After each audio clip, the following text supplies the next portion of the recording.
Okay.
Okay, let's start. You understand? You understand me? Okay, welcome everybody to this event. This evening, it follows a similar event we held 2 weeks ago, which was attended by 250 people. This conference is organized by Emancipation, Journal for Eco-Socialist Strategy, by the Movement for Socialism, the Spanish revista or journal Viento Sur, and the International Socialist Organization in Germany. My name is Christian Seller. I work at the University of Salzburg, and I am a member of the editorial board of the just recently relaunched journal Emancipation. The Ukrainian resistance has so far prevented the occupation of the country. The Russian army currently focuses its invasion on the east and south of the Ukraine. However, its basic aim consists still in destroying the Ukrainian resistance and in denying the Ukrainian nationality. This war has taken many socialists and leftists in Europe and North America by surprise. Even after almost 2 months, many still find it difficult to take the stand. Many leftists take refuge in abstract and unrealistic wishes. They describe the war as a war between imperialist great powers. They reject both sides equally. Although they reject Russia's attack, of course, they refuse to support the Ukrainian resistance. They refuse to supply arms to Ukraine, even though Russia can continue to rearm itself and to strengthen itself. Many even oppose sanctions against Russian oligarchs because that would mean siding with NATO. Some argue that arm deliveries would only prolong the war. This position, to my view, is first an invitation to Ukraine's surrender, and second, factually wrong or incorrect. Such positions are far from reality in Ukraine, and they contribute, unfortunately, to discrediting Western European socialists in the eyes of many people or the population in Ukraine and other countries in Eastern Europe. So calls for ceasefire also sound sometimes helpless, as it's well known, ceasefires are concluded based on power relations, on a balance of power. And this balance of power, of course, must improve politically, socially, and even, of course, militarily in favor of the resistance in the Ukraine. If Ukraine had the appropriate means, it would be able to repel the Russian attack and inflict the necessary defeat of the Putin regime, exactly because of the socially broad-based resistance of the Ukrainian population. With this conference, we want to make a very modest contribution to this process of changing power relations. But the challenge, of course, is very fundamental and huge. Because the Russian regime is counting on planned mass terror and even annihilation of a part of the infrastructure and of population. Putin denies even the right of the Ukrainian nation to exist.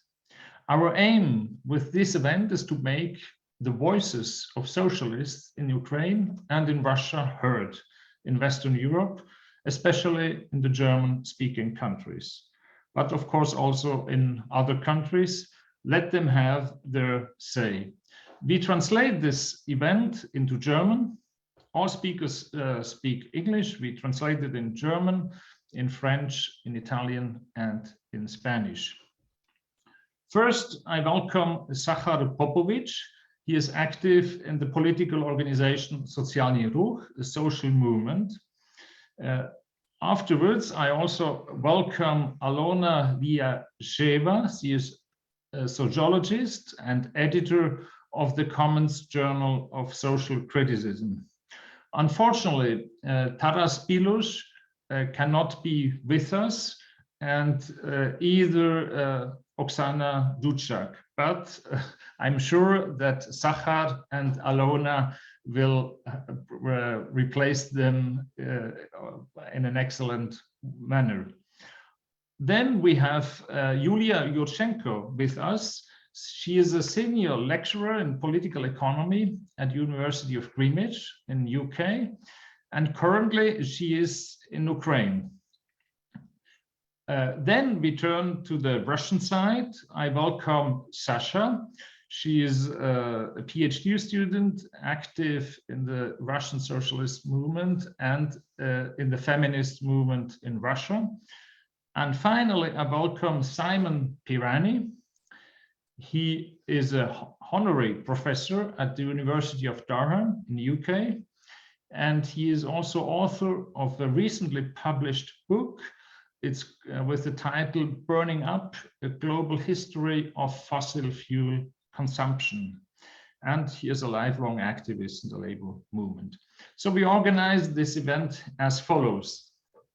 Each speaker will make a short introduction of about 10 minutes at the beginning. Afterwards, each speaker is welcome to make some additional comments or remarks to the presentations of the other speakers. Then we turn to the questions of the public or interventions. We organize the event in the style of a webinar. So please use the question and answer function in Zoom. And the speakers, the panelists are invited to respond to these questions. And I will collect the questions and present them to the panelists, to the speakers. So if you have questions and contributions to the debate, please write your remarks or your questions to the questions and answer functions you see on the bottom of your screen. Comrades from the movement of socialism, Eva and Philip, will help me to collect the questions and to bring them back together. And so I wish you a fruitful this debate, and we will close at about 9 o'clock, a little bit later, probably 10 minutes, because we started 10 minutes later. And I hope this event will be a further contribution to establishing very important links between Eastern and Western Europe. Thus, please, Zakhar Popovych, please start with your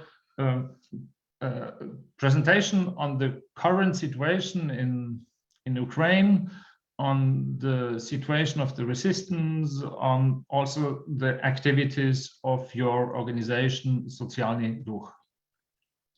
Thank you, Christian. Can you hear me? Okay, yes, so my name is Zakhar Popovych. Yeah, Taras Belows, who should speak at this event, is in the army now, and he is not available for online event today. I'm neither in army nor in territorial defense because I'm ineligible due to health reasons, health conditions. So I will speak instead of Taras. And I am a co-founder of Social Movement. And as a researcher, I was involved in research in labor relations in Ukraine and profit shifting by oligarchs from Ukraine during the iron ore export and other things. Okay, so today I should speak about the current events and situation in Ukraine as it is now. Yeah. I'm in Kiev. In 1957, so around 20 minutes ago, air defense alarm was declared here in Kiev. Strikes are rare here in downtown due to air defense, but are still possible, you know. You know that there are still Russian missiles targeting the city, not the very center of the city, but still there are casualties, there are people dead. Last week, the strikes are even intensified a little bit, yeah. But okay, I'll try to speak about the situation generally, yeah, not about the city where I'm from and where I am now. So what we have, yeah, what we have generally unprecedented unity of Ukrainian people, yeah, against the full-scale foreign aggression, yeah. So millions of people donate personal funds to support army. There, you know, strong public sentiment for Ukrainian fighters and against the Russian invaders, yeah. So, and of course, the hostility against Russian soldiers and against Russia and the Russian people are growing, yeah, unfortunately, probably. But it is reasonable, yeah. And we as social movement, we are supporting the Ukrainian effort as a national liberation struggle, as a true national liberation struggle against imperialist aggression. We are sure that now, at the moment, there is only one imperialist army on the Ukrainian territory, and we should fight it. And in our opinion, the Ukrainian army is engaged in severe fighting now, yeah? And the victory of Ukrainian army, military victory, will mean victory for all anti-imperialist forces in the world, in our point of view, and possibly gives us a chance to challenge the imperialist system as a whole. Yeah. We understand the role of Western imperialism in many other cases, possibly in provoking this situation, but I will stand once again that at the moment, now there is only one imperialist in Ukraine and we should fight it. So our organization is involved in humanitarian activities. Our comrades in Lwiw are trying to support refugees with food, with some necessary supplies. Our comrades in Khmelnytsky, in Kyiv, in other cities were involved in supporting not only refugees, but some territorial defense units, mostly with not the military equipment, but some necessary supplies. Yeah. One of the most important projects of our organization is labor defense. Yeah, so we are trying to provide our lawyers. Yeah, as a leader of our organization, the head of the social movement is Vitaly Dudin, who is a lawyer, and he and other people are trying to provide the support for Ukrainians who lost jobs or face unlawful firing or not payment of salary because of all the situation to support their rights. And you know, probably the most important thing what social movement is also doing is a project of Yulia Yurchenko on the effort to promote the canceling of Ukrainian debt, which is very important for Ukraine. But of course, Yulia will speak about it. So I will continue about what is going on here in Ukraine. Yeah. So as we speak, people are dying in Donbass. People are dying in Kharkiv, Zaporizhia, Kherson regions, and very intensively in Lugansk and Donetsk regions of Donbass. Thousands of civilians are already dead. Yeah, many hundreds of children are dead. Many people are wounded. Yeah, many people are in hospitals and disabled for life. Yeah, so millions of refugees. Yeah, millions of refugees inside Ukraine with new waves of people evacuating with railway system and by their own means. Well, you know that millions left Ukraine to Poland, Romania, and mostly to Poland. Yeah, many millions of Ukrainians left the country. Yeah, so more recently, probably people who follow the events knew about the massive killings of civilians in the northern suburbs of Kiev. Yeah. The territories that were, you know, liberated, freed from Russian army. The massive mass graves were found, and some mass, particularly in Bucha and in Borodyanka, and some other cities and towns near Kiev. And of course, investigation is going on, and some people name it the genocide. I'm not sure about the specific name of it, but it is really massive killings of civilians, which were absolutely not a danger for Russian soldiers who killed them. Yeah, of course, situation is also not that unanimous, yeah, in country, and we have some cases of violence where the territorial defense unit and other armed units were involved in, you know, some possibly struggles against the business or political opponents. For example, it was event in Lwiw yesterday, I think, when some armed people with Pravy sector signs attacked the volunteers who were distributing food to refugees, possibly because these volunteers are connected to the left-wing anarchist organizations.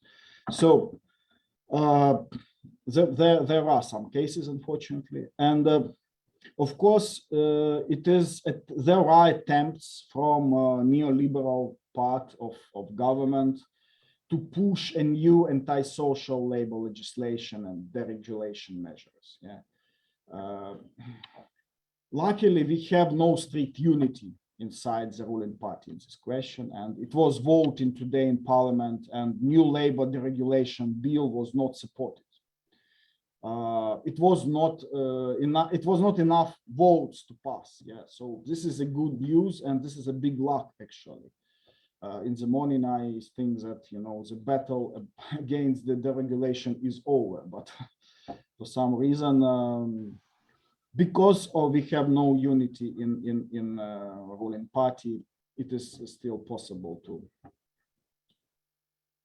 Okay, and so I will try to wrap up. Yeah, and I would say that Ukrainian army is now engaged in severe fighting, and it is running out of ammunition because of very intensive fighting. The Ukrainian army is engaged in defense battle. Yeah, Russians are now performing a big offensive against Donbass.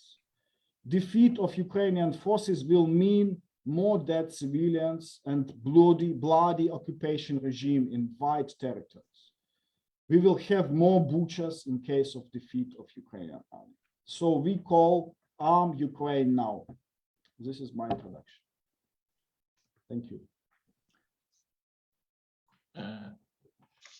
Thank you very much, Zakhar, for this very concrete report about the situation in Ukraine and your arguments for really defeating the Russian army. Now I turn to Alona. She is a sociologist in Kiev, and she works with the journal the Commons Journal, and she will bring us, or she will present us some features about the current the social situation and also the different aspects of resistance in population self-organization, and probably also some elements about women's and feminist organizations. Yeah, thanks a lot. Sorry, I forgot something at the very beginning, organizational issue in regard to the translation or the interpretation.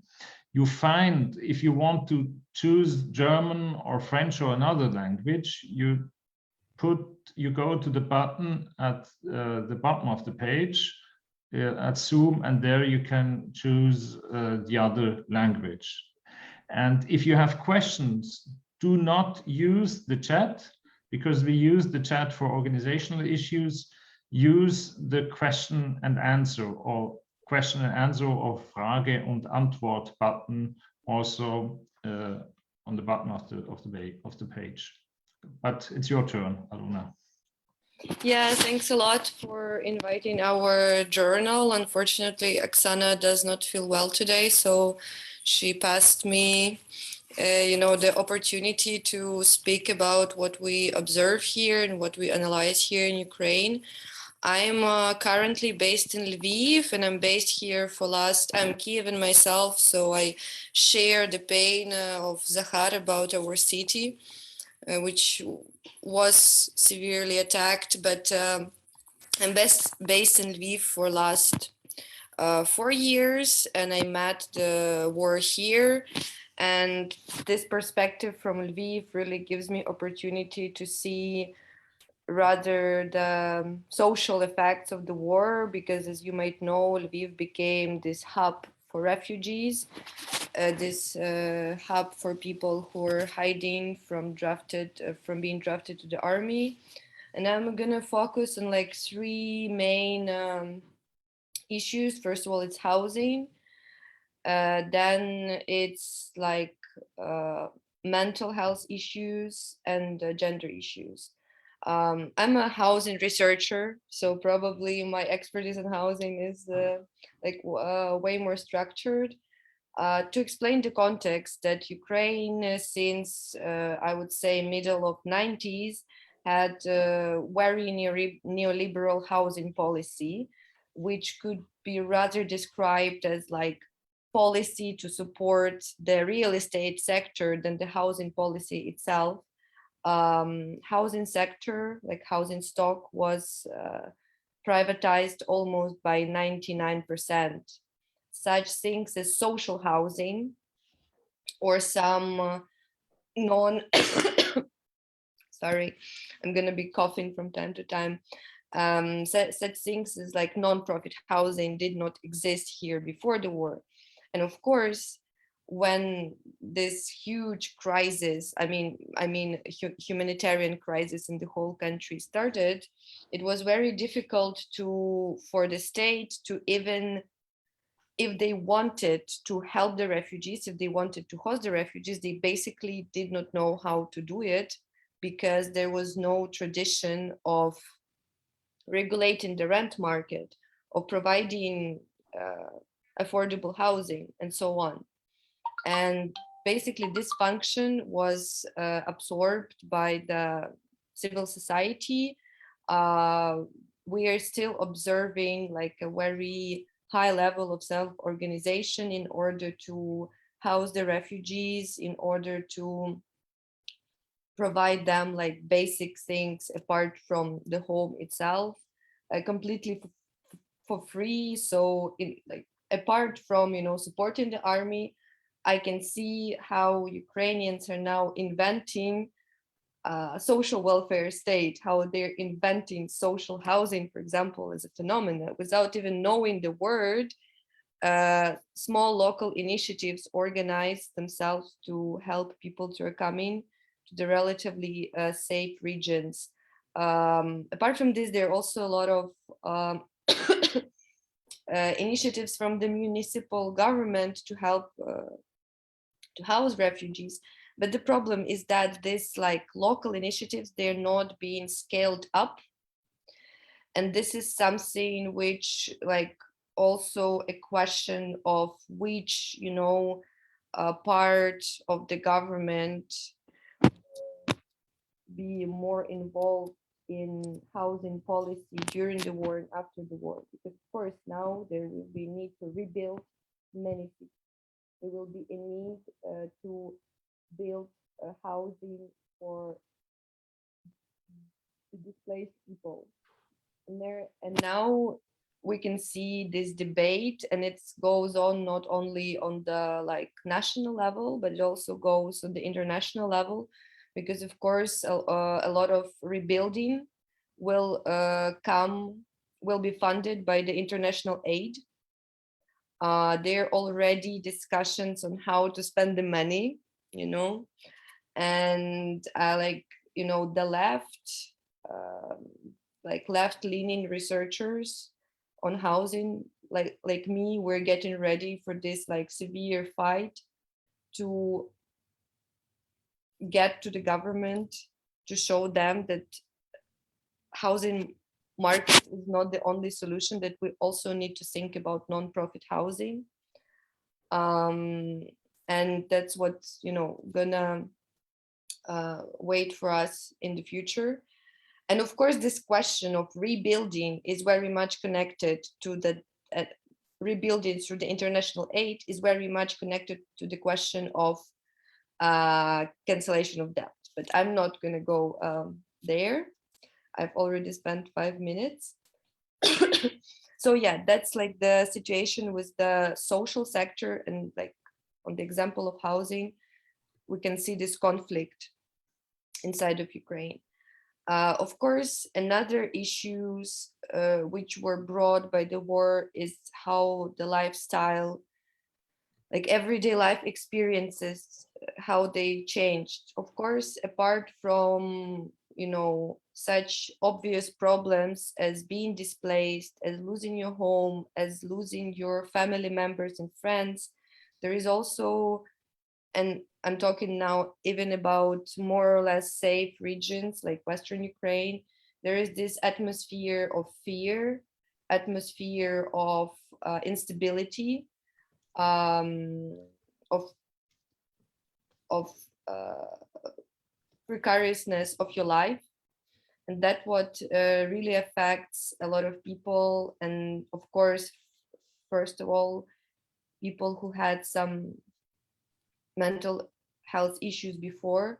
Now it could be seen how this, you know, in the air, there is this feeling of that you do not know what's going to happen to you, to your family. And unfortunately, there is also not any like organized response from the institutions. But at the same time, similarly to many other aspects, there is a strong response from the activists. Now it's like very easy to find a therapist online who is going to work with you for free and so on. But it's also, I think, this kind of challenges which we're facing now, they're going to follow us in the future, because basically the whole society is going to carry this trauma, and including, of course, including those who even did not face, like bombings, including those who managed to leave the country. And it's, I think, a big question for the future. And, it's also seen how this social aspects of living through the war, they affect women more, because women are expected to perform this like carrying position. And if Ukraine, I mean, that especially for the last 10 years, it will be seen how like progressive gender regime is being built in Ukraine, how these questions of gender equality being raised up. Now, because of the war, because of the violence, we made a step back, and a huge step back. The new gender regime tells us that men have to go to fight, women have to take care of kids and all others. The army reform was not efficient in including women in the army, on the on the same, even like, I don't know, there are women in the army, but it's rather more a public, like a picture for the public, yet that we did reach some level of gender equality in the army, but it's not the case. Army, it's still, Ukrainian army is still super hierarchical, patriarchal structure, and even if they're women, they still are being on the lower positions. And we also will see in the future, probably this war will transform Ukrainian army for sure. But now it's like difficult to say what is the position of women in the army, but it does not look that they're, having some real practical equality. So yeah, I'm running out of time, and probably we could talk about this like new gender regime later. And yeah, thanks for organizing this. I'm happy to listen to my colleagues. Thank you very much, Alona, for this additional picture on the current situation in Ukraine. Now I turn to Yulia Yurshenko.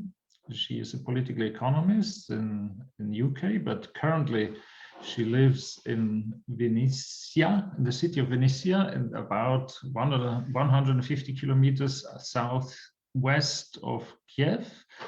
And probably some of you know there is an interesting connection between Vinnytsia and Zurich, because some years ago the city of Zurich provided some old tramways to the city of Vinnytsia. So in Vinnytsia you see these blue-white tramways which were before in Zurich. But it's your turn, Julia. Thank you very much, Christian. Indeed, the trams are a great feature, and I always liked trams growing up because they were a reliable type of transport, and they still are. And I also want to tell you that the local tram and trolley bus depot have started making innovations on top of those trams. And there are some kind of like newer designs of the bases. So there is, speaking of resilience and innovations, there are people taking matters in their own hands, and they're kind of trying to, with whatever limited resources they have. Sometimes they're not as limited, sometimes they are. They're trying to actually be creative and do things and come across and come through. And I was actually talking about this with Alona the other day, that through the initiative of the local tram and trolley bus depot, they have the city has managed to extend its electric transport trolley bus line by some extra 20 kilometers, because they have figured out that like the trolley bus can go without being attached to the wire for a while, because there is an accumulator, there is a battery in each of them. So they started building bigger batteries, and they managed to extend the line of the electric transport without having to build additional wires, additional kind of wiring for them, because they can last longer without being connected to the grid. Like it's really quite exciting, and kind of improving on designs. It's really great, and it's good to have these partnerships with different cities, and do a bit of machinery and technology transfer and the rest of it. But I actually want to update everyone, because I've just come back from Ukraine last night, and I'm in London today. So I was in Kyiv when the war started. I left on the same day. I was part of that wave of people fleeing the incoming war. Then I was in Vinnytsia for about a week ago, and then I came to Lwiw for a couple of days, and I saw Alona there and a couple of other activists, and then together with another excellent activist woman, Nina Patarska, I have left through Krakow through Poland a couple of days ago, and last night I finally got home, and I'm still sort of getting my head together, because a lot is going on, and it's really trying. There are some important meetings to be held outside Ukraine as part of the debt cancellation campaign that I will tell you in the next 8 minutes or so that I've got left, and I'm planning to go back to Ukraine within the next few weeks to continue this important work with Sotsialnyi Rukh that I'm also part of, and continue building bridges with other left-wing organizations and platforms, including the Ukraine Solidarity Campaign that's based in the UK that I'm part of here. And we organize meetings and briefings with parliamentarians, we organize demonstrations, we raise awareness of what's going on in Ukraine and challenge those skewed narratives that you have opened up with, Christian. So without any further ado, I'm going to jump into what I wanted to say about what I'm doing and about the state of the Ukrainian economy. So first of all, I think what's important for us to understand is that in '91, when Ukraine became an independent country, following an all-national referendum that overwhelmingly supported such a development, the country was a developed, educated, advanced economy with fully deployed infrastructure and public services. Of course, there was still, room for improvement, but it was nevertheless a very advanced economy with highly educated labor force. Vinnytsia, the city where I grew up, had its own chemical plant, had its own radio technical plant. My father worked in a construction bureau that worked on technology, on moving from analog to digital technologies. That was in the 80s, right? So there was lots of important stuff happening across the country, not just in a couple of concentrated industrial areas. And a lot of that capacity has been depleted through so-called market reforms. So by the time that Russia went with this next phase of invasion into on the 24th of February, Ukraine was already from the most promising post-Soviet country in '91, according to various reports, economically speaking, it was the poorest and the most indebted country in Europe. And the budget, and of course, because of the war, the budgetary expenditure on arms, humanitarian needs, and medical needs of the wounded have grown exponentially. The scale of GDP contraction in April was projected by the World Bank at 45%. This is for this year alone. And again, this was in April. Like, the war isn't over. We do not know the full scale and the extent of this contraction yet. And the Prime Minister of Ukraine on the 29th of March already estimated that the one-off direct damage due to the invasion has already then exceeded $1 trillion, which is astronomical, of course. And again, this is not a precise estimate, of course, because the fighting is going on and there are a lot of areas that are being occupied still, and we simply do not know the full assessment and the scale of the destruction. So, of course, a lot of money will be needed for Ukraine's homes and infrastructure to be rebuilt, and for the cleanup and decontamination of cities and the countryside to happen, because, of course, warfare is extremely ecocidal, and the decontamination of a lot of areas will need to happen. And there are already a a lot of estimates that up to a third of arable land is not possible to be used this year. And of course, a lot of it is due to fighting, but a lot of it is due to the contamination as well. So of course, there are a lot of problems that Ukraine is facing right now, and it's losing a lot of infrastructure, industrial and agricultural capacity. Its import and export capacity is being disrupted, and also it's very heavily leaking cadre. It's leaking human resources. There is a serious reorganization of societal fabric, some of which Alona already touched upon, across sexed and gendered and various intersectional lines that will be reflected for the years to come in how the country is being organized. So first of all, I also want to, not first of all, but I also want to add that when we're trying to understand where the weaknesses of Ukraine's economy are, we need to think about what our frame of analysis is, because there's been a lot of talk in the discussion of the post-Soviet economies about transition to the market, as if we are kind of starting from tabula rasa, from point zero. What I suggest is that instead, what we need to be talking about is developing a nuanced understanding of the compound effects on public services reforms, their nature and variegated geographically and economically, and even sex and gendered effects in Ukraine and other post-Soviet states as well. And we need to, when we look at the kind of reorganization of the housing stock, like Alona already mentioned, of the scientific technological base, of the infrastructure, we need to be talking about 30 years of systemic de-development in Ukraine and other post-Soviet economies, because a lot of the advances and development that has been achieved has been rolled back. So while we're looking at the advances and improvements, we also need to discount it against the de-development of certain societal achievements. But let's go back to today. Ukraine remains one of the poorest and most indebted countries in Europe, as I already mentioned. This year alone, it will need about 4.8 billion in external financing to weather the deep recession. This is IMF assessment. And again, it will need more than that. In 22 alone, Ukraine needs $2.7 billion just to pay IMF and World Bank on its debts. And they are not even the biggest debt holders. Like most, more than a half of Ukraine's foreign debt is with private, private investors. The biggest one before the war was Franklin Templeton. So the foreign debt is also quite heavily concentrated, which means that certain investors yield a lot of power in how debt is being managed.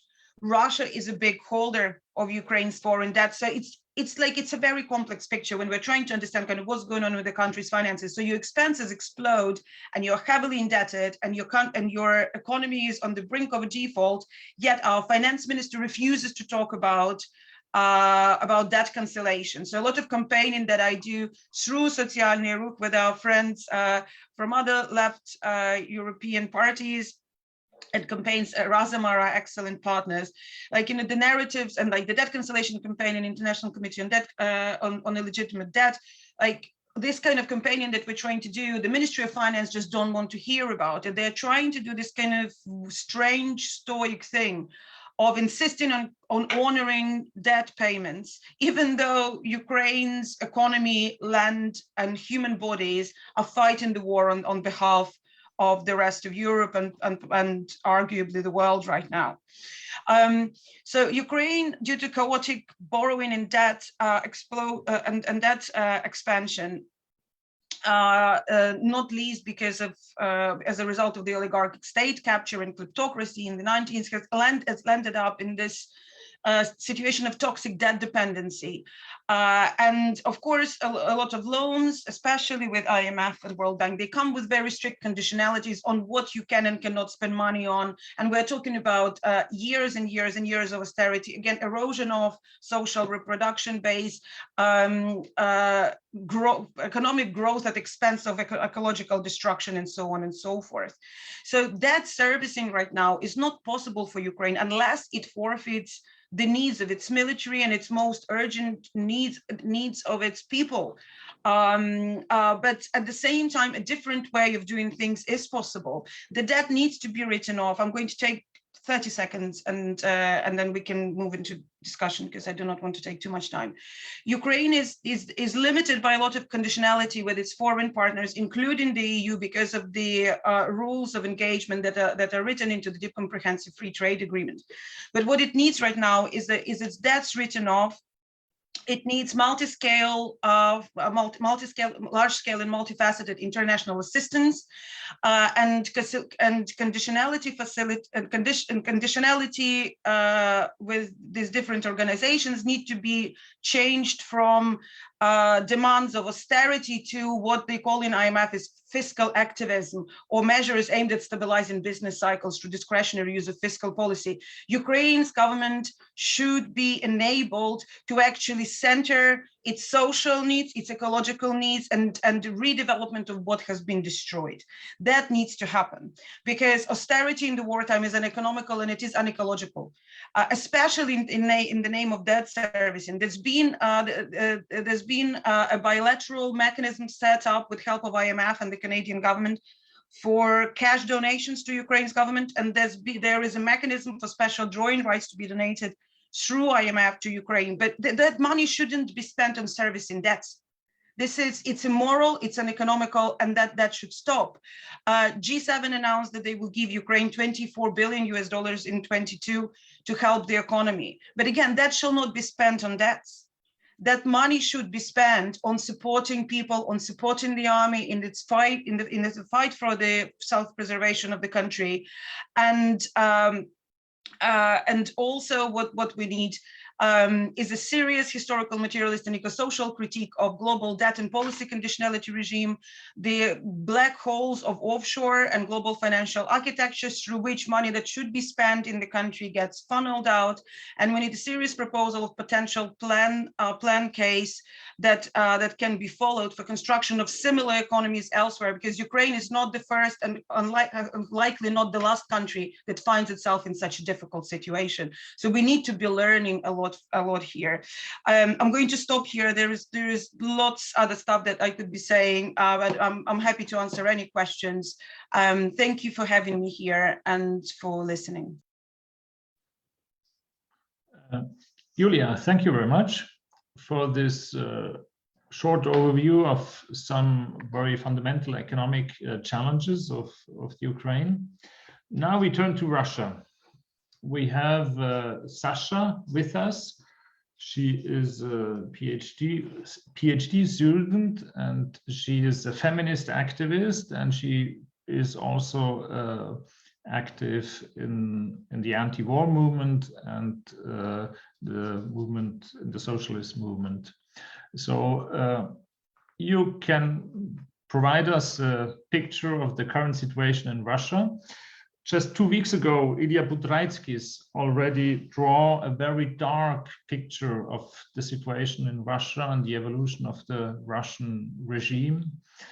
Now you can provide us with a concrete picture also of the resistance, and mostly also resistance of women against the war.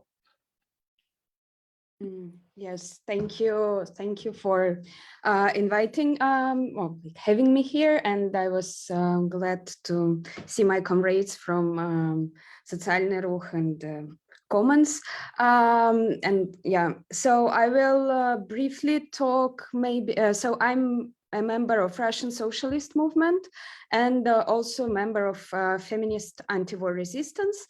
And as not to be repetitive, I will not go into details about current political situation in Russia. I might only want to summarize what have happened during these 2 weeks. So from the very beginning of the war, around 100 criminal cases were initiated for different types of anti-war activities. So it's 100 cases from the beginning of the war. And but also we see that, for example, there is no much of pro-war grassroots mobilization, the one that we can see these horrible Z signs or any other flash mob actions, they are actually very much pushed and promoted by the state. And so far, we can, of course, see people who are reporting other people who are protesting, for example, but these numbers are not growing that dramatically, maybe, as we were afraid of. At the same time, we can see sort of radicalization of the protest, because again, during these 2 weeks, we saw number of trains that were derailed in Russia, number of fires in or around governmental buildings or near military institutions. And the one fire was set at the local military registration and enlistment office. So there where new soldiers are conscripted. So we can see kind of these signs of more radical protest during the last week, more maybe some sort of violent in Russia, but we don't know who are these people and whether they are connected or not with the war, anti-war activity, but we can see that like the situation is getting more and more intense in Russia. And finally, what I wanted to say about the main situation is that Public Sociology Laboratory, independent research collective, recently published their first results of the interviews with people who support the war. And they have an interesting hypothesis that actually lots of people who believe or trust Russian propaganda, they tend to change their opinion and evaluation of the situation as the war unfolds. So maybe the situation is not that gloomy anymore, or in Russia, or I'm just absolutely crazy optimist, or I'm just coming from the perspective of resistance, and that's why I want to focus on some positive possibilities for us. So feminist anti-war resistance was launched on 25th of February, on the second day of the war, and we started with the manifesto, which was later translated into 20 languages, and we got lots of public attention, of course. And then we were, at the beginning, we were happy. And what we are doing, we are organizing different types of everyday resistance. Our channel, Telegram channel, which has 30,000 subscribers now, and it keeps growing. We use as a platform for a safe exchange of ideas of different activists. And our movement is not very structured. We actually used this very loose infrastructure of feminist movement in Russia as our advantage, and people just have affinity groups, local affinity groups that are not very well connected with each other, but they communicate to the movement through our bot. The Telegram bot, where they can write safely whatever they want, and we can circulate their ideas, leaflets, stickers, whatever suggestions for the actions. And some of the actions that were launched by the feminist anti-war movement were actually suggested by some of our activists in different Russian cities. As for a number of activists, we actually don't know how many of us are in Russia, but normally our actions take place in something around 100 cities in Russia. So you can kind of count, and already there are several cases initiated against our activists in Russia, and different types of, some of them are fines, others, most of them are fines, or detentions for some short period. Anyways, we do these things in Russia, and our goal is to mobilize Russian anti-war activities, to exchange ideas, to do it as safe as possible. And then we were giving lots of interviews for Western media as well as a feminist anti-war resistance. And finally, at some point, very soon, luckily, we realized the point why we are in such a high demand.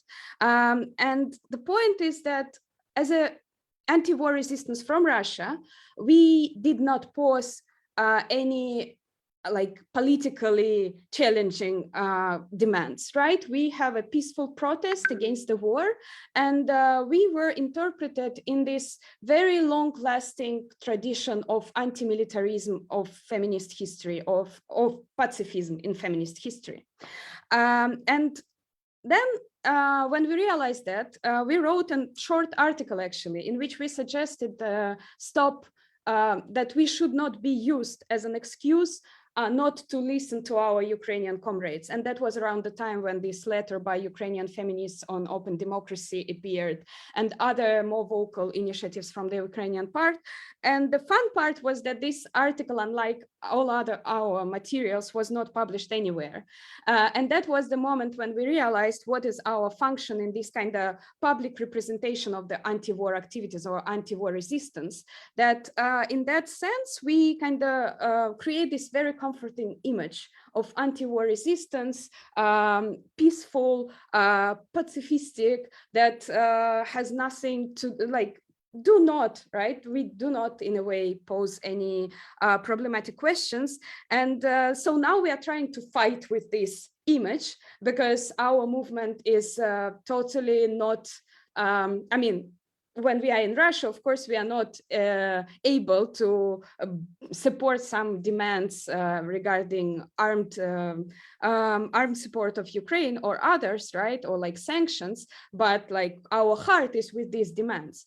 So I think that it's important that for us as feminists to emphasize that being feminist and anti-war feminist is actually means something different, not being just pacifist and deny the right for legitimate resistance and self-determination, but rather to consider three important points. And here I will end my presentation. So the first one is to think about the war as not a discrete event with a beginning and an end, but to understand that it's just a kind of intensification of the patriarchal violence we live in our entire life, and we fight against our entire life. So to make sure for us, right, that the discussions about, for example, war rapes and sexual crimes will continue, and those and perpetrators will get their punishment, right? That survivors will have support,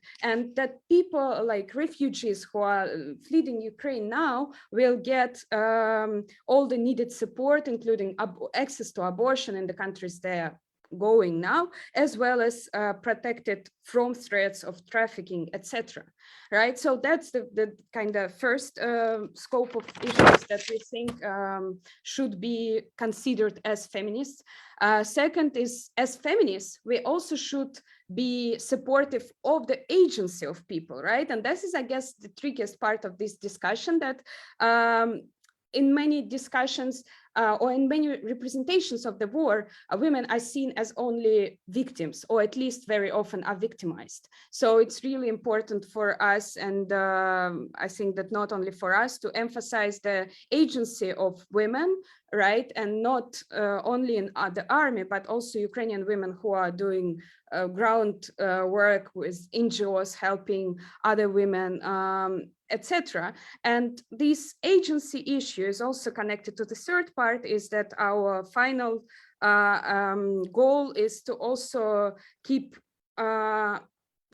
presence of female, if we will be able to do it, if we are able to do anything at all at that moment, but to include kind of feminist perspective in peace negotiations and peace building afterwards, right? And for us as activists in Russia with almost zero political power or access to any type of politicians, it might mean, for example, to use practice of women's courts that were initiated in former Yugoslavian countries after the wars as well, where women were witnessing their wartime experience, and sometimes actual court cases were initiated afterwards, right? Because of course those rapists and those criminals who are in Ukraine now, they come back to Russia. So it would be kind of our goal to make sure that they will get punishment for what they've done there. So that's it. I hope, that's it. I hope I was brief enough, and thank you a lot for your time and attention. I'd be happy to answer questions.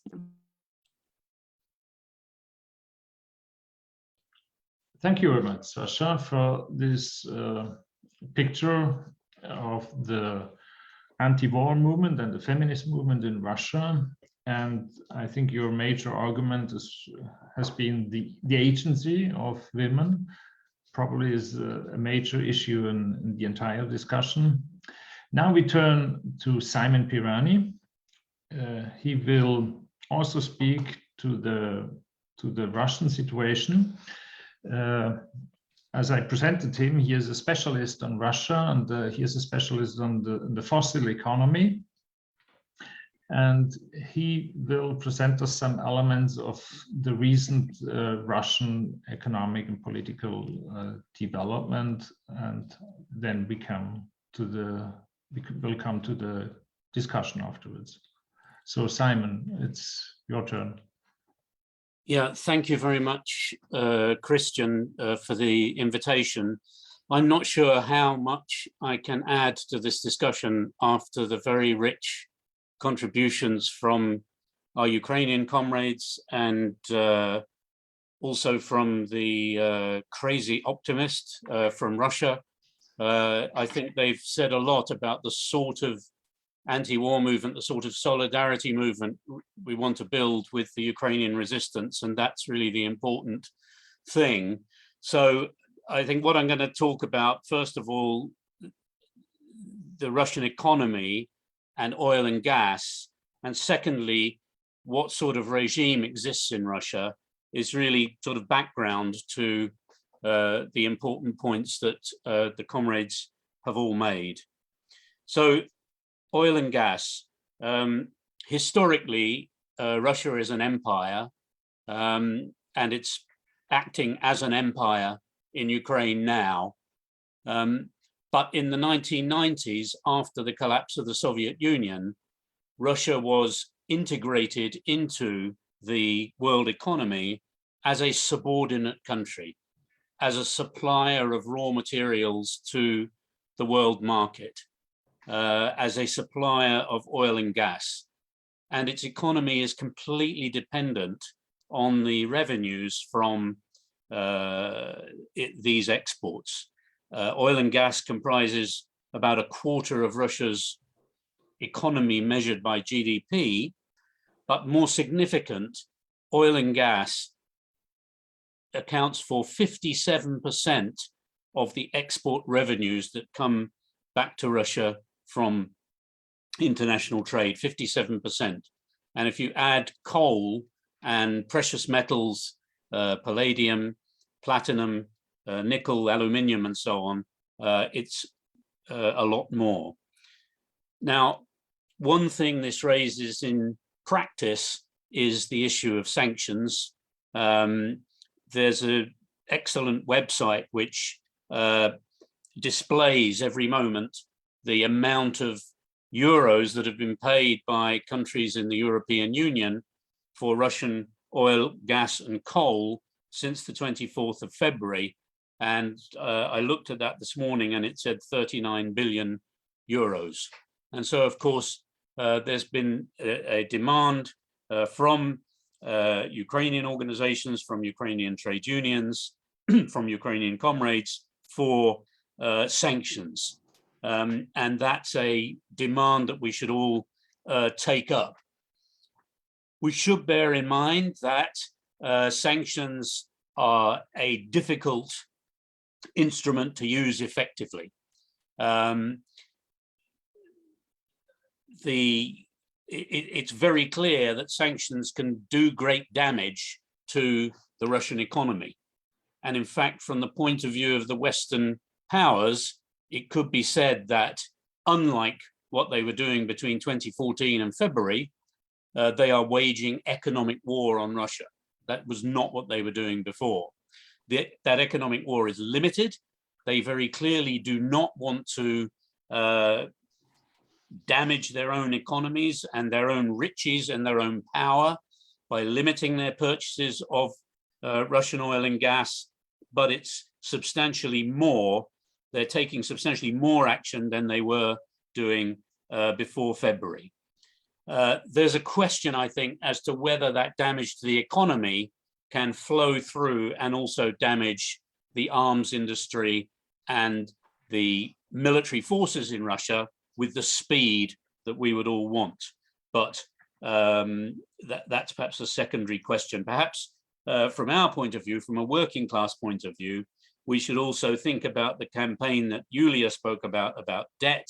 There's also been talk, particularly here in the UK, where our disgusting government acts as a magnet for all the riches from Russian oligarchs to then be siphoned to offshore locations where they don't pay tax. And that's also an issue we can campaign on.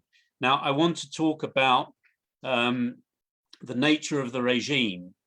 But I've certainly rethought this, and I know that comrades in Russia and friends in Russia who are trying to understand the changes have rethought this over the past couple of months, and I think the regime has changed over the past couple of months. As I said, Russia is historically an empire, but it's in this weak position economically, and in my view, the essence of what we might call Putinism is to compensate for the economic weakness with military strength. And what we've seen essentially since Putin took office in 2000, in the 22 years until now, we've seen Russia, led by Putin, being permitted by the Western powers to act as a gendarme in its part of the world. NATO actually supported the Russian regime during the war in Chechnya in between 2000 and 2003, where many war crimes were committed. It was the sort of war blitzkrieg which we're seeing in Ukraine now. The Western powers allowed Russia to take action in Ukraine in 2014 with a very limited response, and actually the sanctions of that time were all linked to the annexation of Crimea, not to the Russian support by armed bands of Russian fascists for the so-called People's Republics in the Donbass. Now, obviously, the situation has changed in February, and the Western powers have reacted to the all-out invasion by Russia. But as I said, I think the Russian regime has also changed. The way that the regime mobilizes nationalism has changed. Patriotism is now very clearly not only about love for your country, but it's about fighting for that country militarily. There's a big ideological offensive in schools. And the idea of the Russian world, which was always for years current in the Russian right, in the nationalist right, has become ethno-nationalist. But perhaps more important, it's been embraced by the state, by the mainstream, by Putin himself in his language about Ukraine not being a country, about chewing up and spitting out internal enemies. And there was an article, which many of you may know, was published in RIA Novosti, it's one of the main state-supported news agencies by this guy, Timofey Sergeytsev. And I've seen articles like this years ago on extreme nationalist websites. What's quite relevant to the time we're now living in is that this appeared in a very central established news agency. And it's a fascist-like justification of genocide in Ukraine. And if you haven't read it, I strongly recommend it. As the Ukrainian journalists have translated it, you can find it in English on the internet, and it's worth looking at. And of course, all that plays into the new level of repression, the closure of media, the long jail sentences for any type of dissident activity. And I think that we need to take all this and we need to think about Russia as being in transition to fascism. That's where we are. I just want to finish by referring to something that Christian said at the start, that the confusion that's been present in what I would call the so-called left, the left with quotation marks in Europe, has left our friends in Ukraine disillusioned with that left. And to my mind, and I think it's relevant to say that at a gathering like this, the category left, the idea of left, to me no longer works in the old way. I thought at the time of the conflict in Syria, when the regime was supported by Russia in basically killing its own citizens rather than allowing them a say in the future of the country, I thought that the idea that I was part of something, this left, which also had people in it who supported Bashar al-Assad, was to me impossible to imagine. And I think this applies right now in the same way. Now, of course, there is a great deal of confusion, in my view, about this war. There are voices from the global south who say, yes, we understand about Ukraine, but what about Sudan? What about Yemen? What about Palestine, where we've just seen a big attack on demonstrators in Jerusalem the other day? There's confusion from people who have young people who have a pacifist outlook about whether to support the resistance.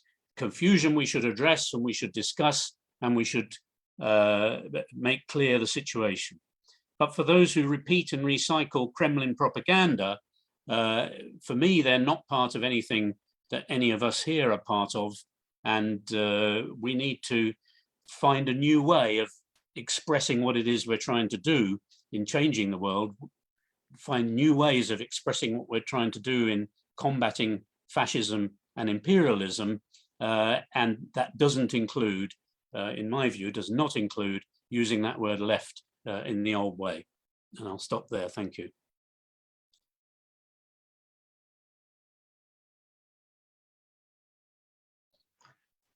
Thank you, Simon, for this analysis of the Russian regime, which complements the analysis of Ilya Budraitsky's.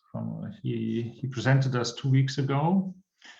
And of course, this analysis raises very fundamental questions for the entire left in Europe and all over the world, finally, as you concluded your contribution. Now, I suggest that we quickly come to the different questions the different people raised already in the questions and answer. There are different questions. I try to regroup them a little bit. There is a question on the health situation in the Ukraine. Wolfgang raised the question, how is the health situation? Because we have the situation of the pandemic and now the war, and there are newspaper reports that the health situation is almost catastrophic in Ukraine. Is there somebody who can reply or give a short answer to this issue? Then afterwards, I will turn to some feminist issues and the issues of labor organization.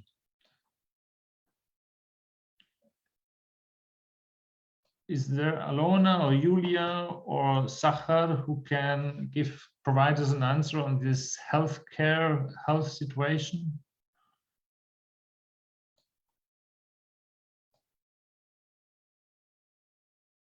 Alona? Yeah, like not an expert opinion at all, but as a person who goes myself to clinics now and helps, refugees here in Lwiw to find some medical care which they need.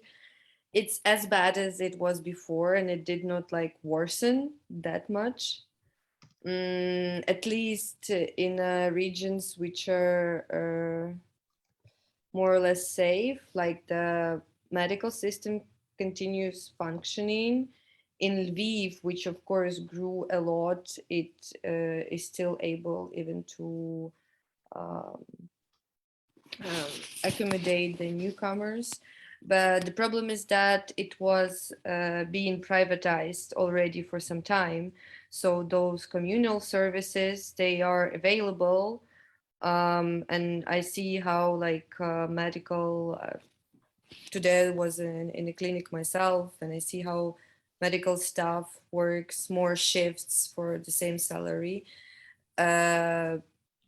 But the problem is that a lot of services are being privatized, so they're expensive, and it doesn't matter if you're local or if you're a refugee. Of course, COVID is a phenomena, you know, also at least in the public sphere, it sort of disappeared, but it's still there. And there's still hospitals which are accepting people with COVID, and people are like, now Lviv region is a red zone, but no one really talks about it. But the hospitals continue working, and it's not like completely, you know, broken. So yeah, but it's a very, you know, it's rather my observations as a Ukrainian, but I was not tracking that much what's going on. I don't have any data. I can possibly add if you you can add afterwards. I will turn to the workers or labor union question. yeah, Please. So there are some issues with Ukrainian medical assistance, that there are some cases when the salary is not paid, and there are many problems, of course. And we tried to help people who face these labor problems in healthcare system. But you know, you should understand that Ukraine traditionally had very powerful medical system. Actually, Ukrainians always frequently comply, you know, say it is bad, you know, it is not that good as it could be, you know, somewhere in Germany if you have many money, but it's definitely better than, you know, in Tunis, definitely better than in, you know, United States, definitely more accessible and still functioning. Yeah, and in Kiev, yeah, I had a neurosurgery just 3 weeks ago. Yeah, so all the hospitals are functioning. It is under the defense of territorial defense units. They are controlling entrance and so on, but all the medical staff is present. It's less people in Kiev, not that much wounded people, and you know, medical system is functioning, and it looks like it is more or less effective at the moment. Yeah, that's it. Okay. Thank you. I guess I'd like to add just like a couple of sentences that, like, as with this kind of movement, mass movement of people and the disruption of social fabric as part of the war, what we have seen is this kind of disproportionate, dispersed, in a way, pressures on the system. So like some of the things that, you know, Alona and Zakhar have highlighted. So, you know, because a lot of people have left Kiev, there is less pressure on hospitals there, but in places like Lwiw or Vinnytsia, for example, where there are a lot of wounded are being accepted and there are a lot of internally displaced people, there is more pressure.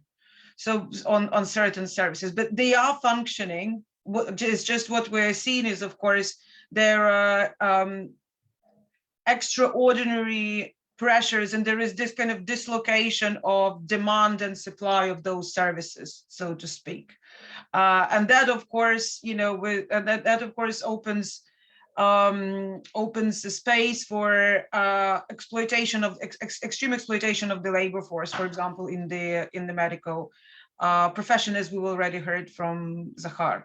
right? So we've heard about delays of salaries and excessive hours and the rest of it, but the system is functioning. There's been some issues with supply of certain type of medication, not least because people who were fleeing bulk bought certain medications because they needed to. But as far as I am aware, a lot of the initial issues have been resolved. It doesn't mean that they are all resolved, but the situation is not as kind of chaotic as it was in the first couple of weeks. But of course, there are these uneven pressures on the system. But indeed, I wanted to kind of second what Zakhar said. The system of education that was built on the basis of Semashko model is indeed quite resilient and is much better suited for the problems that we're seeing now. Despite the attempts to destroy it through the medical reforms, it is still kind of life and kicking. There is this issue with with certain charges and commercialization of certain services. That is a problem. But I think one of the things also for us on the I'm going to use this word very cautiously, left, Simon, with bearing in mind what you've said. But those of us who think themselves of being more socially orientated, labor orientated, we need to use this opportunity, the pandemic experience, but also this war experience, to bring to hold commercialization and privatization of such crucial services as healthcare. Because should they have been in private hands, they wouldn't have been able to withstand the pressures that they are withstanding. And we have seen that, for example, with the railway management and railway workers' heroic effort to evacuate people in Ukraine and coordinate movement of people under shelling, through the night, through kind of altering routes last minute. Those kind of fundamental, foundational or public services, they need to be in public hands and under direct management of people who work in those enterprises, because they know how to run them best. Thank you. Thanks. Now, I would like to turn to a broad, very fundamental question towards the attitude of the working class. So Ulf Peterson from Cologne in Germany, he asks, what's the attitude of working class people towards the struggle of left activists, left organizations such as Sotsialnyi, Rukh, and trade unions? Because currently also the Zelensky government is attacking social rights and labor rights. So what's the situation? On the one side, you support the armed defense, and on the other side, you have to defend yourself against the neoliberal Zelensky government. What's the situation? How do you deal with this double challenge? Can probably Zakhar or Julia or Alona reply to that? I can start if yeah. Okay. So of course,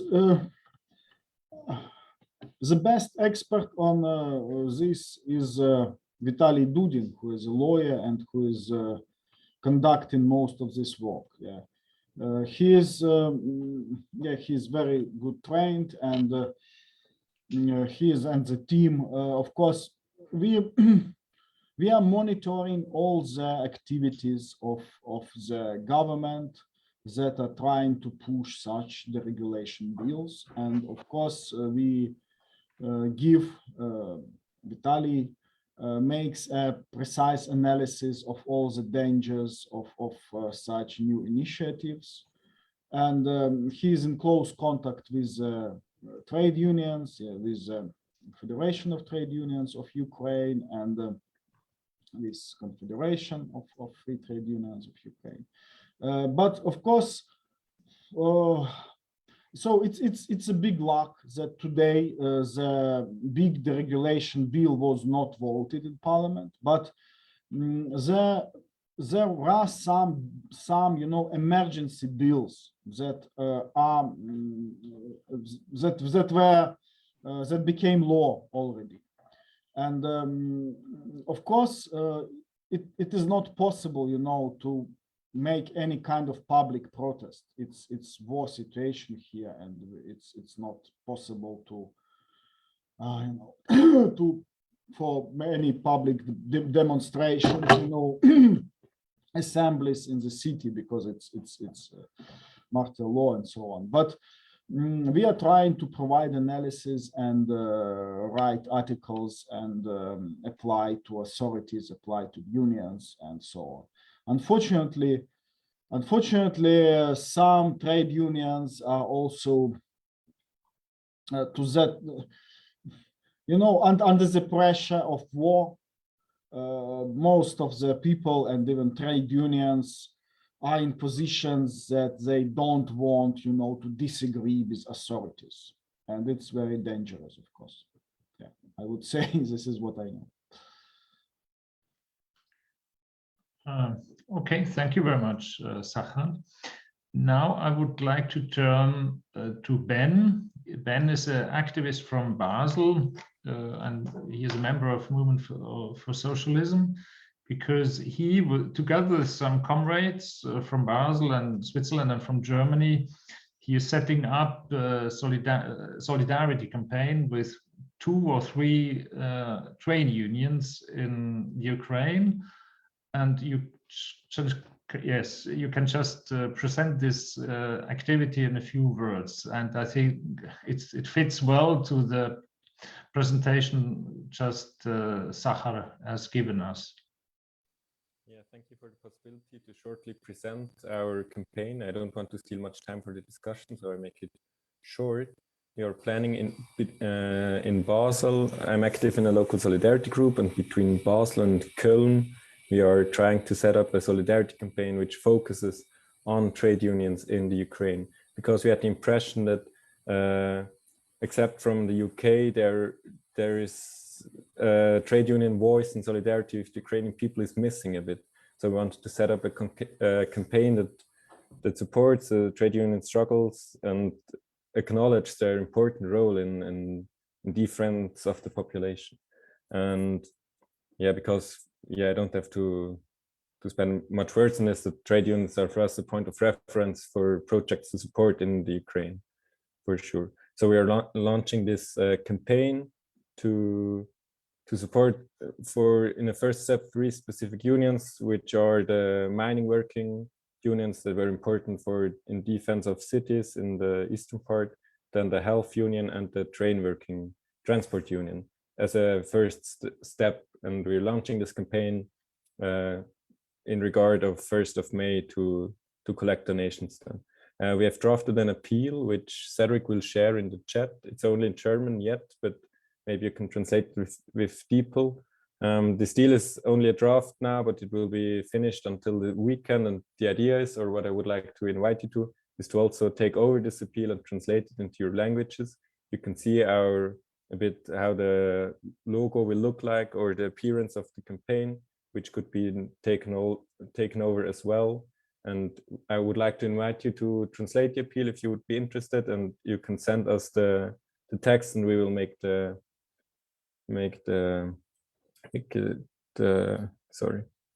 look like this.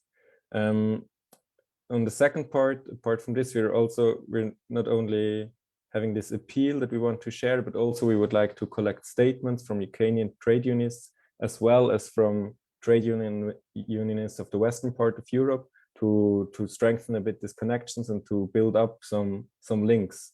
So we are already in the process of collecting, but if here are now trade unionists in this panel, or if people are listening that are active in a trade union in the Ukraine, we would really like to invite you to send us statements, call for solidarity, or yes, also trade unionists from Germany or other Western European countries would be invited. The appeal will be uploaded on coming Wednesday on either our site in Basel, which is named Basel gegen Krieg, Basel Against War, and as well as on emancipation.org. download and to imprint and then distribute on 1st of May. Yes, this is our is meant as a first start of an international campaign to support trade unions in Ukraine, and is meant to start links between these unions and also to broaden up to other trade unions in the UK. Yes, I think this is it. So to summarize, the goal would be to provide direct support to trade unionists and their families and to their struggles that they have at the moment against the attacks from the government as well. Then to collect statements from trade unionists as well in Ukraine as in Western Europe. And you're very invited to send me such statements to the mail that is also published in the chat. And if you would like to translate the appeal, you can also get in contact with us via mail, and we can look to, we can organize this together. Thank you, and thank you really, really much for your very important contributions. These are really helpful for us in the local solidarity structures as orientation. Thank you very much.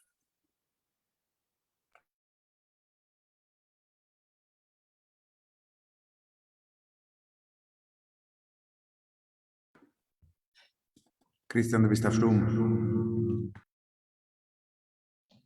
Thank you, Ben, for providing us this information about this practical campaign. What is very important to launch such activities. Now I turn to Philip from Zurich. He also will present us some activities. Yes, hello, can you hear me? Yes. Cool. Hello, comrades. I'm Philip from Zurich, and first of all, thank you very much for your very interesting contributions. It's for us very helpful to learn about social reality in Russia and Ukraine. And actually, I have a question for the public, and I want to ask if in the public, if there are people from Zurich or other German-speaking, Swiss German-speaking cities who want to get involved in actual solidarity campaign as Ben described it. And yes, if you want to get active in concrete solidarity work, please contact us. I'll write an email address in the chat, or you can also write your email address in the question and answer thing. Jetzt nur noch kurz auf Deutsch. Falls im Publikum Menschen aus Zürich oder Umgebung anwesend sind, die konkret aktiv werden wollen in Solidaritätsarbeit mit der Ukraine, dann kontaktiert uns doch. Wir sind daran, Initiativen auf die Beine zu stellen. Ja, herzlichen Dank allen Teilnehmerinnen und Speakers. Ja. Okay, thank you very much, Philip. But we have still some questions left. But I just added the presentation of these activities because it fitted well to the question of labor unions, Zakhar reported. But there are some other broad or fundamental questions still left I would like to raise. Simo and Eugenio, they ask about the feminist connections. So how feminists in Ukraine and feminists in Russia can come together. Are there some shared discussion or rooms, or is there a shared praxis of common learning how to bring the feminist solidarity and the feminist movement together in both countries? Two persons asked a quite similar question. So probably Sasha and Alona can respond to this question. Yeah, probably I could start. I think it's important to understand the context that in both countries, as in many other Eastern European countries, the feminist movement is quite liberal in general. So yes, there are contacts between the left-leaning feminists, and they were there before. They are now are through like left-wing organizations and connections, but that's like the point that we were quite weak before, and that's why now it's so difficult, you know, to start some broad scale cooperation. Also now, of course, for Russian feminist comrades, it's like really dangerous to be publicly active. Some of my like Russian, like really good Russian friends from Moscow are being checked by police every week. Police comes to their place, and we even had to like change how we are written on Telegram. So like instead of name of my friend, I had to write like books, and she also like wrote that she is not talking to me, but like orders books online and so on. So the context we're in is not really optimistic, but of course, like from I was personally amazed by how Russian feminists responded. They were the first one to respond, and they were like the most organized among many other civil society organizations. But yeah, it's it's also very difficult because we're exhausted. We are doing so many things at the same time, started from like helping our families to escape, to evacuate, to organizing humanitarian aid, to like speaking and so on. But I really hope that at some point it will be possible, like Sasha said, that at some point those rapists who were here and now coming back to Russia, they have to be punished. Thank you. Sasha, can you provide us with your perception of the situation and common activities? Mm-hmm. Yeah, we are trying to.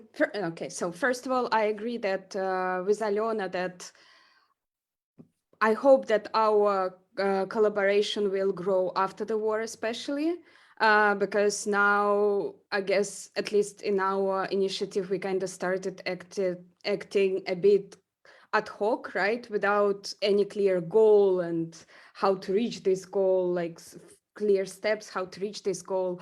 So yeah, and how we so far collaborate or cooperate with Ukrainian feminists is by through informational support, right? We try to circulate information, we try to support demands, and we try to also spread leaflets about trafficking, as well as we also cooperate with initiatives that help Ukrainian so-called refugees who are in many cases not like were forced to come to Russia, to leave Russia now. Also in this regard, we collaborate with different initiatives who help refugees. And then we also, yeah, so these are main kind of, and also of course fundraising and fundraising for Ukrainian initiatives. And we try to amplify voices of Ukrainian women in our informational channels as much as we can. But yeah, I think that for us, probably one of the goals will be when the active phase of the war stops, then we have to deal with this amount of violence that it brought. So that's probably when we will cooperate more actively. Yeah, thank you. Thank you, Sasha. Here in in Europe, in Western Europe, in Germany, and of course also in the other countries, a major issue in the public debate is the energy question. And some countries are heavily dependent on Russian gas. And also I myself was quite often wondering how are we able to connect the anti-war movement with the climate movement? I think this is strategically a major issue in many countries. I would like to ask Simon on his opinion on this issue, because it's a very complex question. It's a question of it jumps, or it's linked to the question of sanction. Of course, this is the question of the energy, socio-ecological transformation of our societies. So all kinds of very fundamental strategic questions are mixed up in this complex. Can you provide us with some elements? Yeah, well, thank you, Christian. I will try, is the answer. It is true that what they call energy policy is complicated. There are many different ways to solve the problems that come up, but there are some things about it that are very simple. So the first thing is, if you read the newspapers, it looks as though there is a certain amount of energy that, as the newspapers say, quote, we need, unquote. We need this amount of energy for the economy. Now, as socialists and who understand something about the way that capitalism works, we have, first of all, to reject that idea. The way to tackle climate change is first of all to reduce the throughput of energy through these big technological systems that comprise our economy. And I'm talking about things that we all see and use every day. When I say a big technological system, I just mean, for example, a transport system. We can massively reduce the amount of energy throughput through the transport system by getting people out of these mobile metal armchairs that are called cars, and having public transport that is cheap, that is nice to use, that is that people can use bicycles, they can walk. Now, of course, environmentalists have always presented these issues in a terrible way by implying that people have to suffer, people have to do without. And so our relatively comfortable people in rich countries get very worried that they might have to do without, and the whole conversation gets off to the wrong start. So we have to put forward policies and methods and approaches that bring together climate issues with social issues. So on the thing about transport, let's have nicer cities to live in, let's make it easier to get round, and let's stop building roads. I mean, look, of course we should get people out of those flaming great sports utility vehicles, but let's not get too tied up with that conversation. Let's deal with the priorities. Now, on the priority now from a social point of view is the price of oil has gone up as a result of the war. People are being presented with these horrible bills for oil and gas to heat their homes. It's frightening. It's worrying for working class people. And we should, socialists, we should say, look, if we insulate the houses, and if we install heat pumps in those houses, then people will have, the energy throughput will be less. People will get what they want, which is to be warm and not to be cold, for their children to be warm and for the gas to be there to cook the dinner. So people don't care about energy throughput. What they want is the thing that comes at the end. So there's two examples. I could go on, but I won't because it takes time. So, but we can find these policies to unite social and climate issues. And these are the way to reduce dependence on gas imports from Russia. Now, if I said that to a room full of policy experts, they would say, oh, this takes time to change the infrastructure and so on. No, it doesn't. It doesn't take time to get unemployed building workers and put them to work building houses or insulating homes or installing heat pumps or whatever. It doesn't take time to have cheap public transport. What it takes is state intervention. And of course, state intervention sounds like social democracy. And the politics of the last 30 years in all the rich countries has been going in the other direction against social democracy. So there are these solutions. There's no one answer to these things, but the dependence on Russian gas could be reduced very rapidly with these methods. And that's what we in the labor movement should stress and fight for. Okay, thank you very much, Simon. Could I add a couple of sentences? Yes. Yeah. Go on. Yeah, thank you so much, Simon. It's very important points. I also wanted to add kind of another eco-socialist and feminist point to how our economies can be functioning without being obsessed with productivism and with ecocidal productivism and consumption and obsession with consumerism. Like, so of course, you know, the whole growth model needs to be challenged. But the thing is that even within the parameters of what we have currently before us, we haven't reached the limits of the possible of what can be done.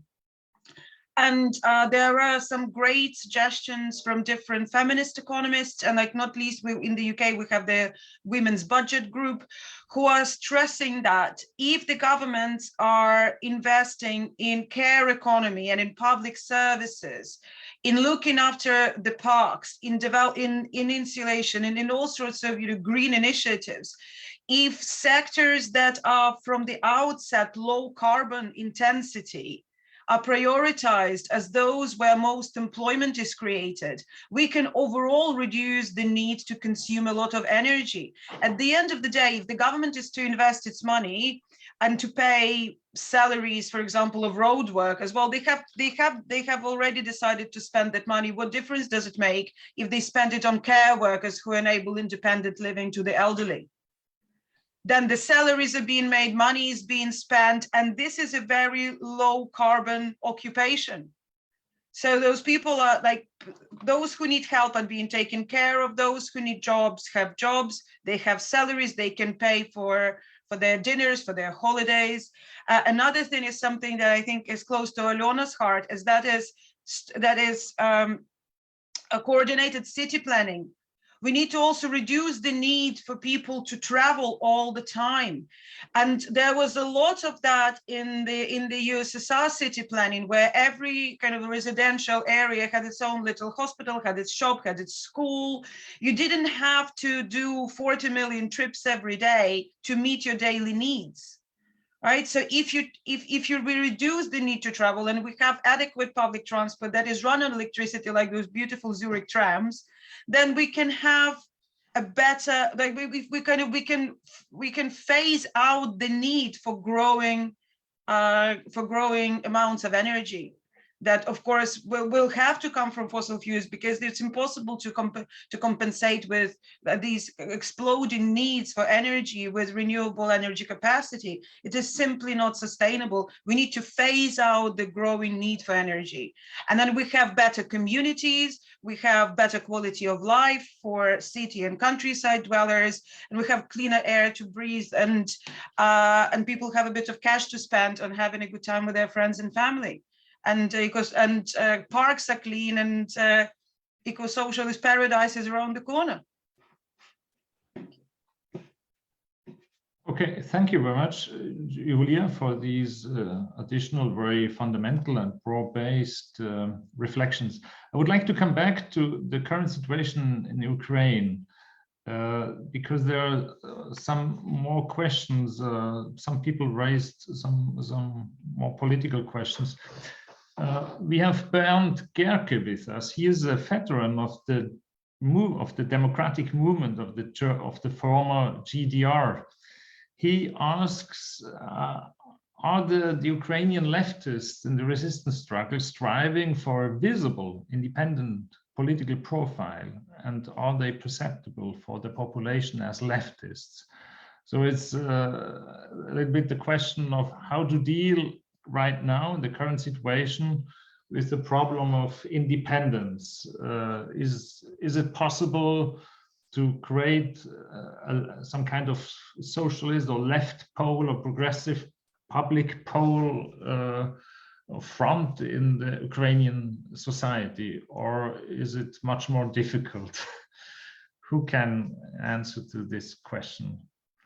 It's a question we are quite often asked among leftists in Germany or in our countries, that there's criticism going around saying that it's not worth it's a mistake to support the Zelensky army.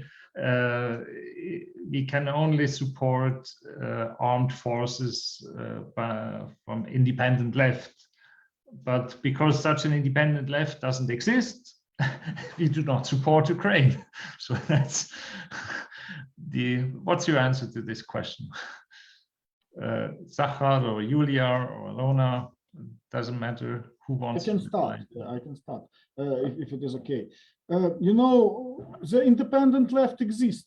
Yeah, there are territorial defense units which are organized mostly from anarchists and some radical socialists. The problem is that you know, in Ukraine, we don't have, and it's very good that we don't have a guerrilla civil war or everybody against everybody. We have a big full-scale war, full-scale invasion of the massive army.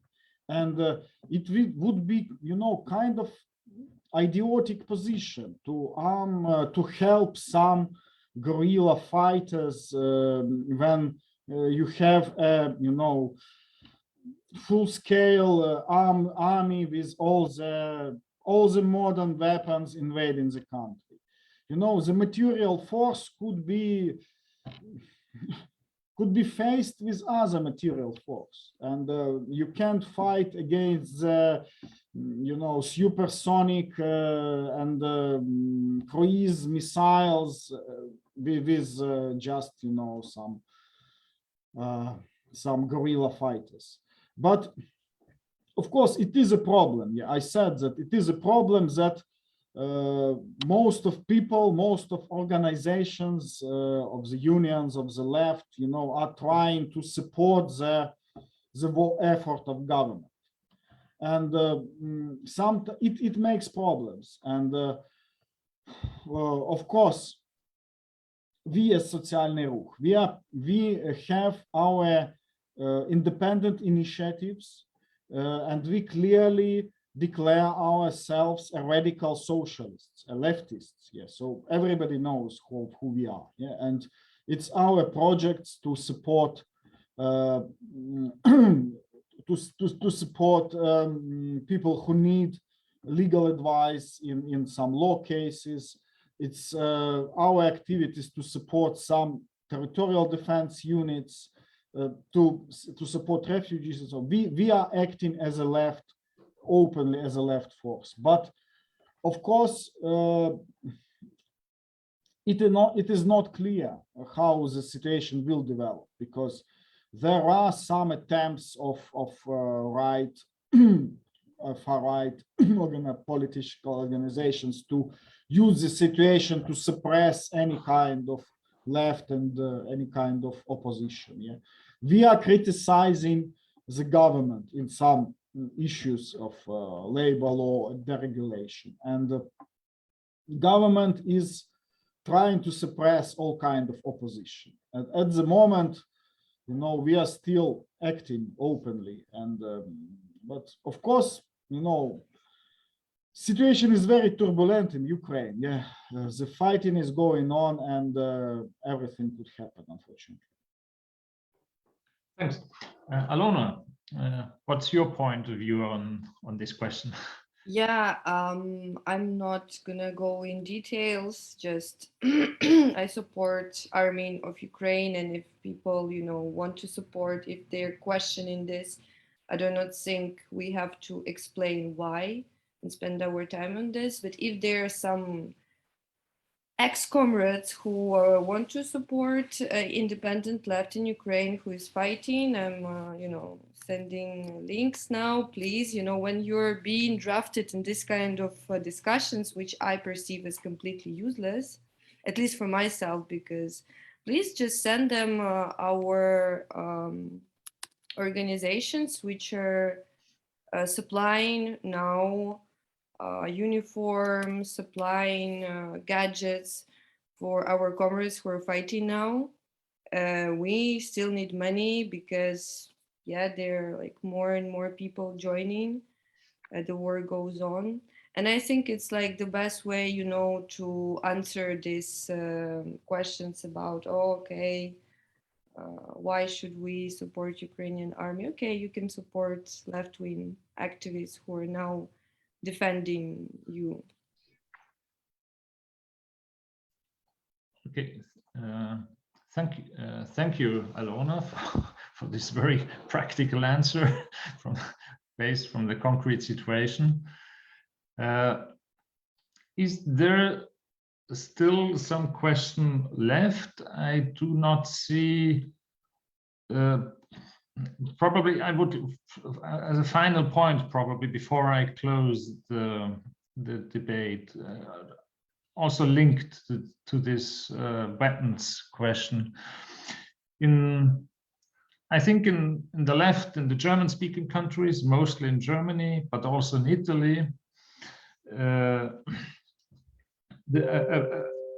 a broad perception, which is widespread in different currents in the West, is that this is just a war between great powers, between imperialist powers, and Ukraine is just a proxy of NATO, nothing more. So, and therefore, they argue those who support the Ukrainian resistance are on the side of NATO and the US imperialism and so on. This is a very it's a quite broad discussion among radical left. What would you argue against this widespread perception in different currents of the left? Probably to close to close the meeting. Zakhar? Yes, thank you.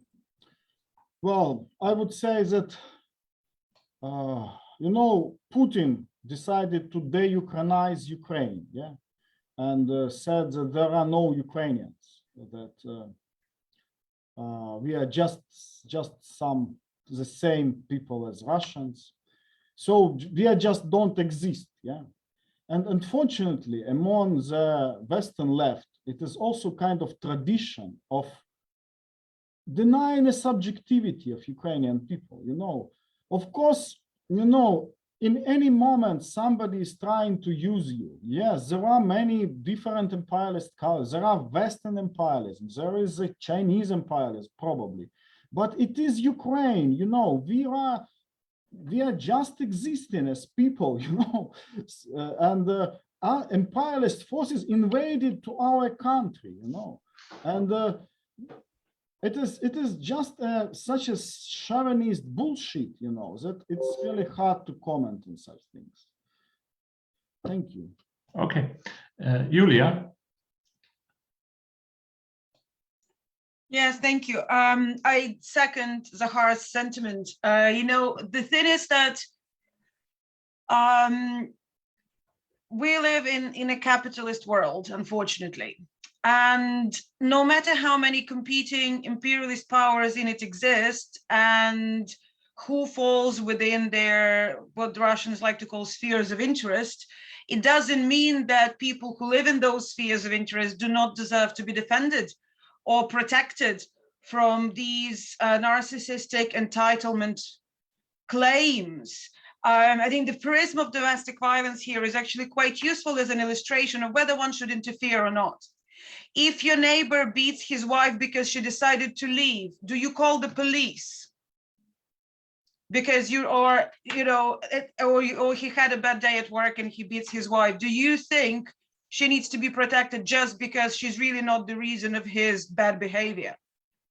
This is simply this is an argument of radical stupidity. To not protect Ukraine, who cares what kind of empires are fighting for it? If we were talking about liberation struggles on Latin American and African continent, we wouldn't be having this conversation. Why are we having this conversation over Ukraine? It's a sovereign country that has become sovereign through a process over an all-national referendum where its population overwhelmingly voted to want to be a separate country. When did it become okay to not uphold international law and international liberal order, however illiberal and imperfect it is, simply because, it's between US and Russia? Well, there are Ukrainians in between. There are people, there are children, there are their homes, there are their gardens that have been bombed and destroyed and raped. And not helping them is an utterly immoral position. It's completely indefensible. And I do not think that anybody who holds that position has the right to call themselves as those being on the left. That's my view. Thanks. Simon, you also want to add some remarks to this issue? Well, just really quickly, I mean, first of all, there are many political answers to this. So, for example, if Ukraine is fighting a proxy war of the US, then we should say that the Palestinians are fighting a proxy war on behalf of the Arab states. However, we should go back further and say that the Vietnamese were fighting a proxy war on behalf of the Soviet Union and China. But these political arguments show how completely illogical are the stances that you mentioned, Christian, but I don't think that really gets to the heart of it. I think the heart of it is what Yulia and Zakhar have mentioned, which is that there are people now, I mean, we're in a concrete situation where people now, I was very, very forcibly struck in the first few days of the war by these numerous photographs that appeared on the internet of Russian-speaking Ukrainians in Kherson, in Melitopol, and all these other areas of southeastern Ukraine, literally trying to fight tanks with their bare hands. Now, if socialism does not mean supporting working class people on the other side of Europe who are in that situation, I don't know what it means. And it was for that reason that I said, I think really it's not really the job of our Ukrainian friends and comrades to sort out this messed up thinking in the so-called left in the West. I think we have to get an understanding of how such completely upside down and inhuman views of the world. I mean, it's an inhuman view it's an inhuman view to dismiss those people in Melitopol or Kherson as some sort of agents of American imperialism. It's inhuman, and inhumanity is completely incompatible with socialism or any kind of politics of radical change. Yeah, I would like just to add a small joke, which is like going around the internet now. Like, Ukrainian kids wake up in the morning, they have their breakfast, and they go to school, not to the NATO, they go to school. Because probably in the image of some pro-Russian leftists, like Ukrainian kids wake up and go to the NATO. No, they still go to school, believe me. Okay, thank you, Alona, for this joke. I would like to close the meeting, but before that, I would like to give you all just the opportunity to make one or two additional sentences. Probably I would like to begin with Sasha, that she can bring us back a little bit to the situation in Russia, and then each of you can add what your most important issue in one sentence, just to close. Sasha, would you like to add something about your perception or the problems, the challenges in Russia? Maybe someone else can start. Really. Okay. One final sentence, Zakhar. Yes, thank you. Thank you very much for having me. And I would say, I witnessed some workers' strikes in Ukraine, and they always started not particularly for some material reason, but they started from the moment of dignity. Workers wanted to be treated as human beings, and wanted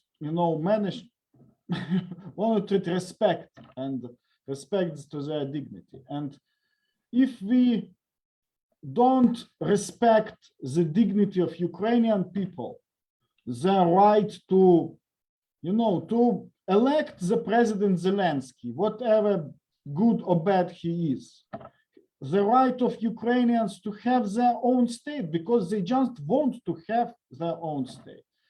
We can't advocate any kind of left politics, any kind of social change politics, any kind of justice, because we will just deny people some basic for justice. That's what I want to say. Thank you very much. Thanks. Julia, you would like to add? Yeah, just another thing that was kind of on my mind, and I think it's important because it will dovetail with what Zakhar right now said, because, we, to me, any socialist, any progressive movement must center workers, must center living labor and planetary survival. Without that, I do not know what kind of movement that is, but it's something else, some sort of red-brown cocktail that should have really stayed in the past century. Because when on the 9th of April, the Ukraine Solidarity Campaign has had a demo in London with the support of the biggest trade unions in the UK and the Confederation of Independent Trade Unions of Ukraine, and social movement, all supporting it. And the attacks that we have seen from some of the people who are a bit confused about where they should be ideologically have been absolutely outrageous.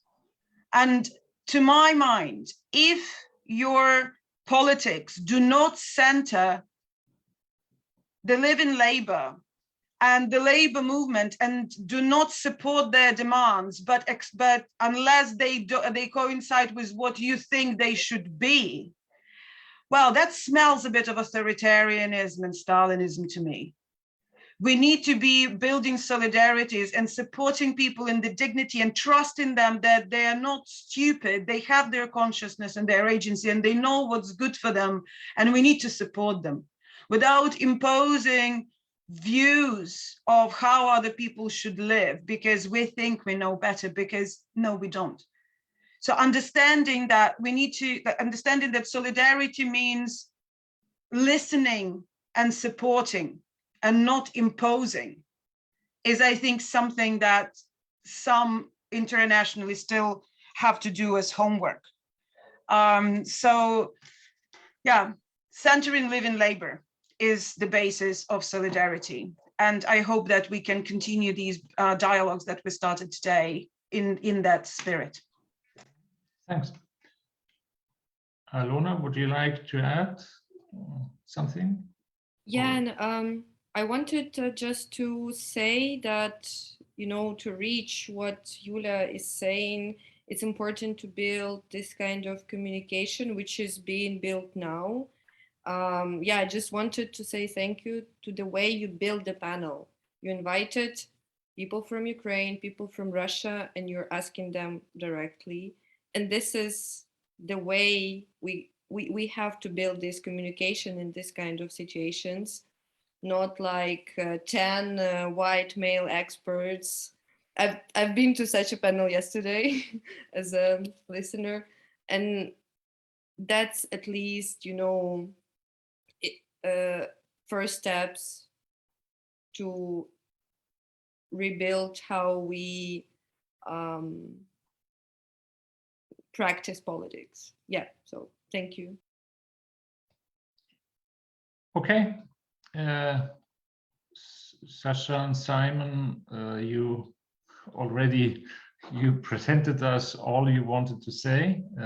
Thank you very much. Thank you very much for coming. I would like to repeat some practical issues. First of all, Alona provided us with a link in the chat.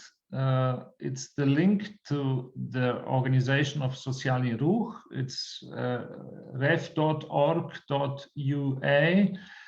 and there's a site, a web page providing us with information about accounts, and it's a campaign for financial aid for the political work of Sotsialnyi Rukh. I suggest that you go to this website and use your bank account and make a donation of your capacities for Sotsialnyi Rukh.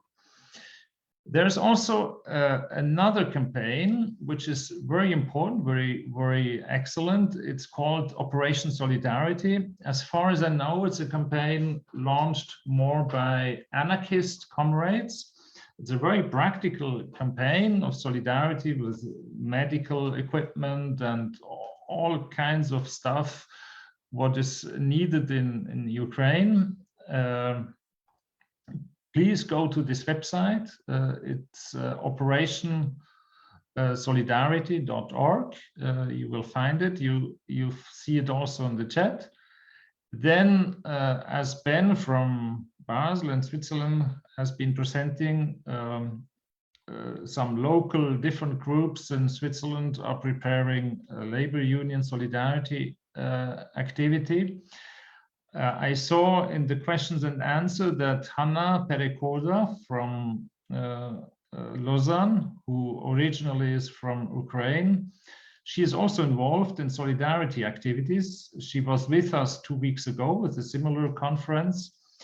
And of course, these different committees that are emerging in different cities in Switzerland and Germany or other places in the world, they have to try to connect themselves. And I think if this meeting and this conference can be helpful to create such connections, of course, that's, yes, it's a practical issue. It's helpful. Then, as far as I know, there's a question or a project going on or being prepared of a delegation of politicians and labor unions going to Ukraine and to make these connections. We have already been preparing on Zoom, but to make these connections concrete and practical and physical, this is another activity. And probably we as Emancipation or Movement for Socialism or other organizations, we will go on organizing such similar meetings, probably more focused one, more on specific topics, to have more time to deal with specific questions. But I thank you, everybody. I thank all panelists for joining us, presenting their point of views, their experiences. I think this sharing experiences between among different countries in Europe, but between the former so-called Eastern Europe and Western Europe, it's very essential that we do that. We should have done it already many years ago. We didn't, but at least in this catastrophic war, we started to do it too late.